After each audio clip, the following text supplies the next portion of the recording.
Friends, welcome to Salem Padma சமையல். இன்றைக்கி நம்ம என்ன பார்க்க போகிறோன்னா வெந்தய குழம்பு. அது பார்த்திங்கன்னா உடம்புக்கு ரொம்ப நல்லதுங்க.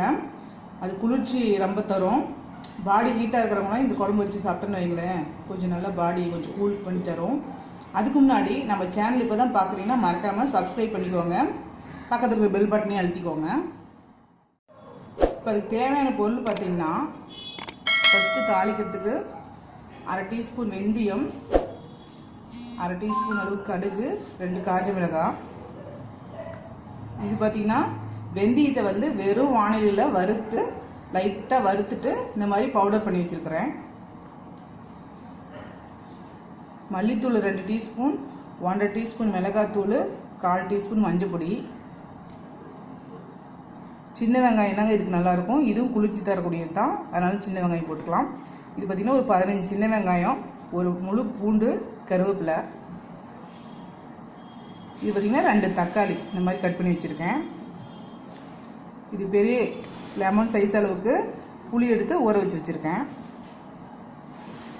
இது பார்த்திங்கன்னா தேங்காய் ஒரு 1/4 மூடி அளவுக்கு இந்த மாதிரி பேஸ்ட் பண்ணி வச்சுருக்கேன். இப்போ பாருங்கள், நான் ஸ்டவ்வில் வந்து ஒரு கடாயை வச்சுருக்கேன். அதில் வந்து ஒரு 4 டேபிள் ஸ்பூன் அளவுக்கு நான் வந்து நல்லெண்ணெய் ஊற்றுறேன். இது கொஞ்சம் எண்ணெய் நல்லா ஊற்றணும்.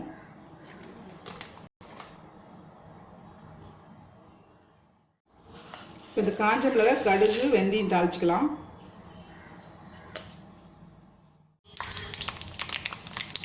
பாருங்கள், கடுகு பொரிஞ்சிருச்சு. நம்ம வெங்காயம், பூண்டு, கருவேப்பிலை 3 போட்டு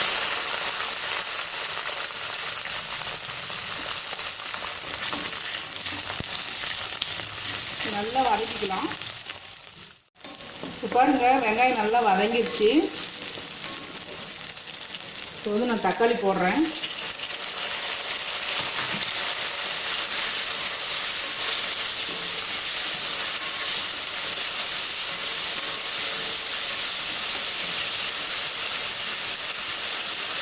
கொஞ்சமாக உப்பு போடுறேன் வதங்குறதுக்கு.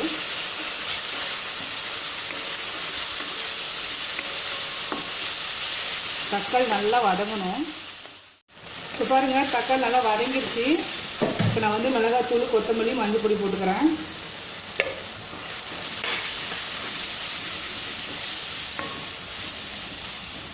இது நல்லா பச்சை வாசனை போகணும். கொஞ்சமாக தண்ணி ஊற்றுறேன்.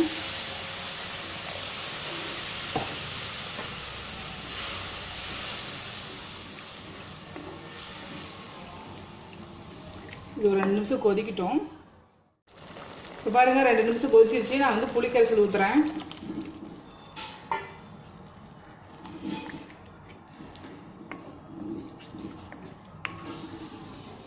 புளி ஊற்றிட்டு கொஞ்சமாக நான் தண்ணி ஊற்றிக்கிறேன். இது ஒரு 5 நிமிஷம் நல்லா கொதிக்கணும்.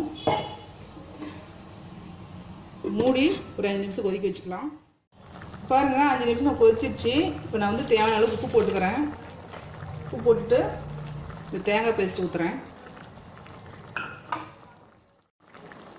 தண்ணி கொஞ்சமாக ஊற்றிக்கிறேன்.